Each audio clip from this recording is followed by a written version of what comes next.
ओम नमस्ते। आगे हम समझते हैं कि सृष्टि एक अति बुद्धिमत्तापूर्वक की गई हुई रचना का कार्य रूप है। कैसे? सृष्टि पृथक पृथक सूक्ष्म पदार्थों का संयोग विशेष से बनी है। यहाँ पर विशेष शब्द का प्रयोग किया गया है। विशेष यानी कि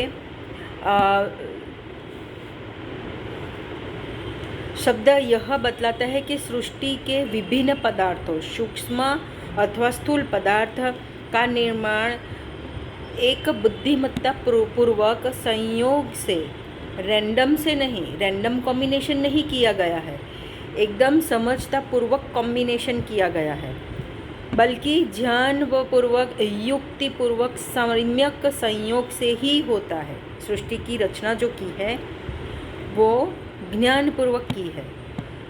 जो भी हमें व्यवस्था संसार में यदच्छया अर्थात अव्यवस्था के रूप में दिखाई देती है वह हमारे अल्प ज्ञान के कारण ही प्रतीत होती है।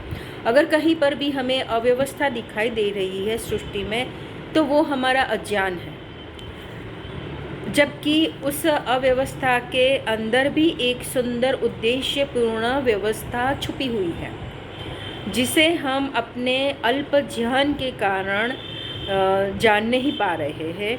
समस्त सृष्टि पूर्ण व्यवस्थित ज्ञानपूर्वक रची हुई, ज्ञानपूर्वक व उद्देश्यपूर्ण संचालित है। एक तो रचना भी ज्ञानपूर्वक है और उसका संचालन भी ज्ञानपूर्वक हो रहा है, ऐसा कहते हैं।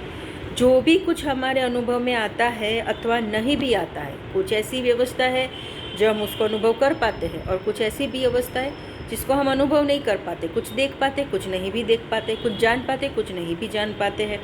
तो उसके पीछे का कारण हमारी अज्ञानता है।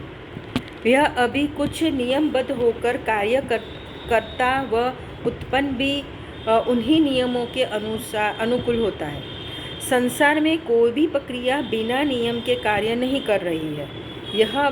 यह बात पृथक है कि हम जिन नियमों को पूर्ण रूप से कभी नहीं जान सकते, उन नियमों को हम कभी भी पूर्ण रूप से नहीं जान सकते क्योंकि हमारी इतनी सामर्थ्यता भी नहीं है। बराबर, ऐसा कहते हैं। फिर कहते हैं कि इसका भाव यह है कि संपूर्ण संसार परमात्मा का एक रचाया हुआ संसार है। इन सभी नियमों को हम उन सभी नियमों को नहीं जान सकते, हम उन्हें देख ही नहीं सकते, हम उन नियमों को बना नहीं सकते। एक तो पहले तो हम सभी नियम जान नहीं सकते, सृष्टि का जो भी नियम है वो हम नहीं बना सकते, और हम जितने नियमों को जितने अंशों में जानते हैं उतना ही हमारा विज्ञान विकसित माना जा सकता है। बराबर, हमारा विज्ञान अभी और खोज कर रहा है ना, पूर्णतः तो सब खोज तो हो चुकी नहीं है, अभी और बाकी है। तो ऐसा नहीं है कि वो नियम नहीं है, पर हम जानते नहीं हैं, हमने खोज नहीं की है। इसका मतलब ये है, हमारा मस्तिष्क सीमित सामर्थ्य वाला होने से संसार के जटिल नियमों को पूर्णतः कभी नहीं जान सकता। सृष्टि को जानने की सीमा जो यहाँ पर क्या कहते हैं कि सृष्टि की जानने की सीमा जानने वाले की बुद्धि और उसके द्वारा प्रयोग में लाए जा रहे तकनीकी संशोधनों पर निर्भर है। यानी कि मैं कितना जान पा रही हूँ और लोग कितने जान पा रहे हैं, ये हमारी बुद्धि की सामर्थ्य के ऊपर है। ऐसा नहीं है कि ये नियम नहीं है, लेकिन हम जान नहीं पा रहे हैं, इस तरह से कहते हैं। महर्षि ऐतरेय महिदास के वैदिक विज्ञान के अनुसार सृष्टि को सभी क्रियाएं निश्चित क्रम एवं व्यवस्था के अनुसार चरणबद्ध व नियमबद्ध रीति से ही प्रारंभ व संचालित होती है।